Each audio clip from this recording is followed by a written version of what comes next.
Hello students. आज के इस वीडियो में हम आपको जीवन की उत्पत्ति की जो आधुनिक परिकल्पना है उसकी प्रकृतिवाद, जिसको कि नेचुरलिस्टिक थ्योरी कहते हैं, उसके चौथे चरण के बारे में बताते हैं। ये जो चौथा चरण है ये कोलाइट्स, कोइसर्वेट्स एवं वैयक्तिकता का है। इसमें कोलाइट बनी, कोलाइट तंत्र बने, उन्हीं से फिर आगे चल के कुछ बड़े से जो कोलाइडल तंत्र बने जिनको कि कोइसर्वेट्स का नाम दिया गया। और ये कोइसर्वेट जो हैं वो आगे चल के फिर अलग टूट के अलग हुए, एक इंडिविजुअलिटी के रूप में मतलब व्यक्तिगत रूप में वो अलग अलग पिंड के रूप में आए, तो उनको बताया गया कि ये इंडिविजुअलिटी के रूप में उपस्थित हुए और उन्हीं से फिर जीवन की संभावना उत्पन्न हुई, ऐसा इस चरण में बताया गया। जैसे कि पिछले तीसरे चरण में बताया गया था कि उस समय जो है आदि सागर में आपके कोलाइट के पहले जो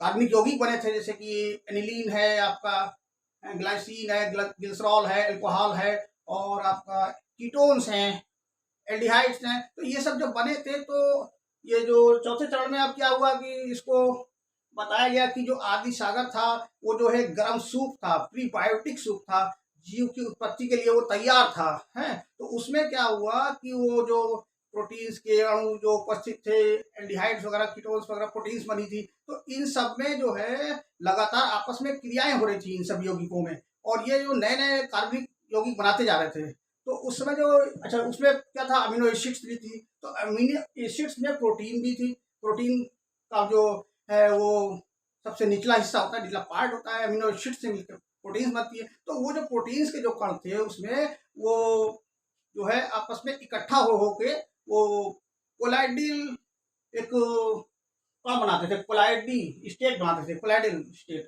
तो कोलाइडल स्टेट जब बनाते थे तो कोलाइडल बूंदे बनती थी, जो कि वो विलियन से अलग हटके होती है।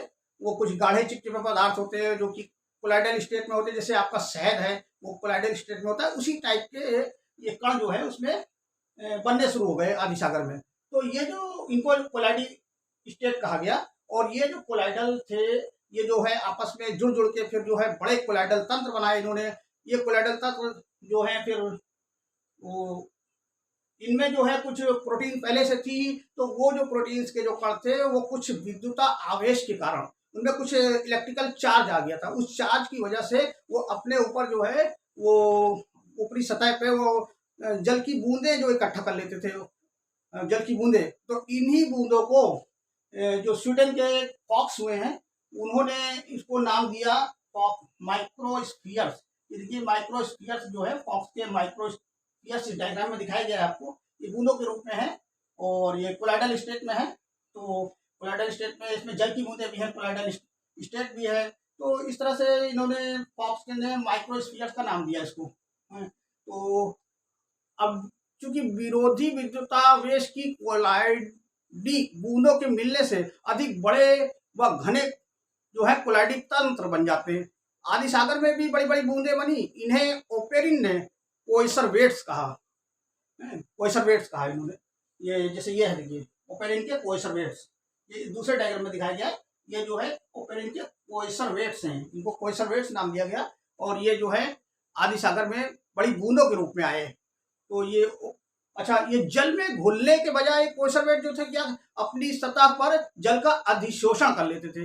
जल का अधिशोषण का मतलब क्या हुआ, देखें, एक होता है अवशोषण और एक होता है अधिशोषण। तो ये क्या करते थे, अवशोषण न करके जल का अधिशोषण करते थे। अधिशोषण का मतलब होता है इसमें कि किसी पदार्थ की बाहरी सतह पर कोई चीज इकट्ठा हो जाना, सतह पर इकट्ठा होना, ना कि उसके अंदर। तो सतह पर इकट्ठे होने को ही हम अधिशोषण कहते हैं। और एक होता है अवशोषण। तो अवशोषण में क्या होता है, पूरे पदार्थ में अंदर से बाहर तक पूरे उसकी बॉडी में जो है शोषण होता है, तो वो होता है अवशोषण। तो यहाँ पे अवशोषण नहीं हो रहा था बल्कि अधिशोषण हो रहा था, मतलब बाहरी सतह पर है। जो जो कोइसर्वेट्स थी या जो कोलाइडल तंत्र थे उनकी बाहरी सतह पर जैसे ये पानी की बूंदें जो है इकट्ठा हो जाती थी, वो एक लेयर बन जाती थी उनकी है। तो वो घुलने के बजाय कोइसर्वेट क्या करते थे, अपनी सतह पर जल का अधिशोषण कर लेते थे और एक आवरण कला बना लेते थे, मतलब आउटर मेम्ब्रेन बना लेते थे जिसमें कि वो बंद हो जाते थे।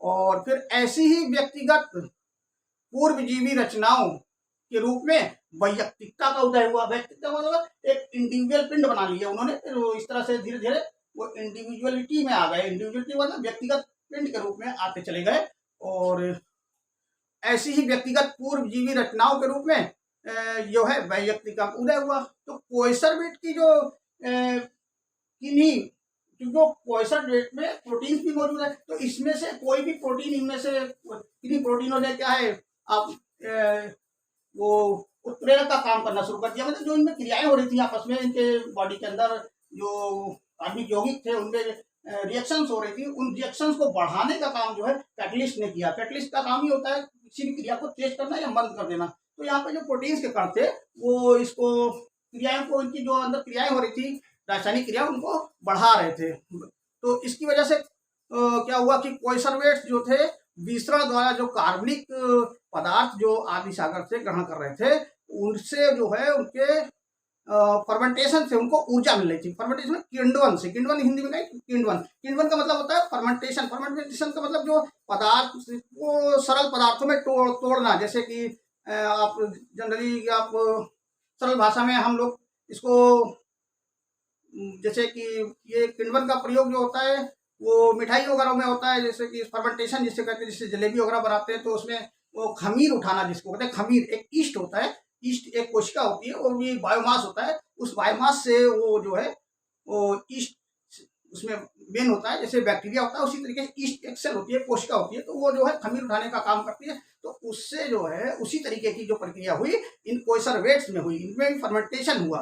तो फर्मेंटेशन से क्या होता है, उसमें ऊर्जा निकलती है, गर्मी निकलती है, ऊर्जा निकलती है। तो गर्मी से वो क्या है, ऊर्जा अपने पिंड को चलाने के लिए, अपनी जीवन क्रियाएं जो और रिएक्शंस होती थी उनको पूरा करने के लिए ऊर्जा चाहिए होती थी। वो ऊर्जा जो है उनके किण्वन से उनको मिला करती थी, फर्मेंटेशन से मिला करती थी। और उसमें जो शोषण होता था इनमें वो अनाक्सी शोषण होता, अनाक्सी मतलब ऑक्सीजन का शोषण नहीं होता था, वो किसी दूसरे माध्यम से और तरीकों से शोषण किया करते थे, क्योंकि उनमें कोई विकसित फेफड़े या अंग वगैरह नहीं हुआ करते थे। तो इससे वो एनारोबिक जिसको कहते हैं अवायवीय शोषण, वायवीय शोषण नहीं अवायवीय शोषण इनमें हुआ करता था है।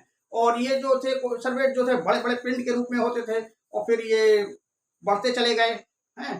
तो अपने क्योंकि ये जेली टाइप में होते थे, चिपचिपे होते थे, तो अपने चिपचिपेपन के कारण जो है, अधिक वृद्धि के कारण जो है, ये छोटी छोटी बूंदों में भी टूट जाते थे। और जैसे कि इनमें फिर क्या था, गुणन होता था। टूटने का मतलब इनमें मल्टीप्लाइकेशन होता था, एक से दो, दो से चार, चार से आठ, इस तरह से ये गुणा के रूप में, गुणन के रूप में ये बढ़ते चले जाते थे, टूटते चले जाते थे। और फिर हर एक पिंड जो है उसमें कोइसरवेट्स बना लिया करता था अलग अलग। तो इस तरह से इनकी संख्या बढ़ती जाती थी। अच्छा, अब क्या है, बड़े जो कोइसरवेट्स हुआ करते थे वो जो थे ज्यादा समय तक टिकते थे, और जो छोटे हुआ करते थे वो नष्ट भी हो जाया करते थे। तो इस तरह से इनकी क्रियाएं चला करती थी, बनते थे, बिगड़ते थे, ये नष्ट होते थे, बनते थे। तो जो अधिक जटिल कोइसरवेट्स जो थे वो अधिक समय तक टिकते थे हैं, और छोटे जो थे वो टूट कर नष्ट हो जाया करते थे। तो स्थायी जो कोइसरवेट्स हुआ करते थे वो आदि सागर के जल से हैं, वो कैल्शियम है, निकिल है, बोरान है, आपका लोहा है, तांबा है,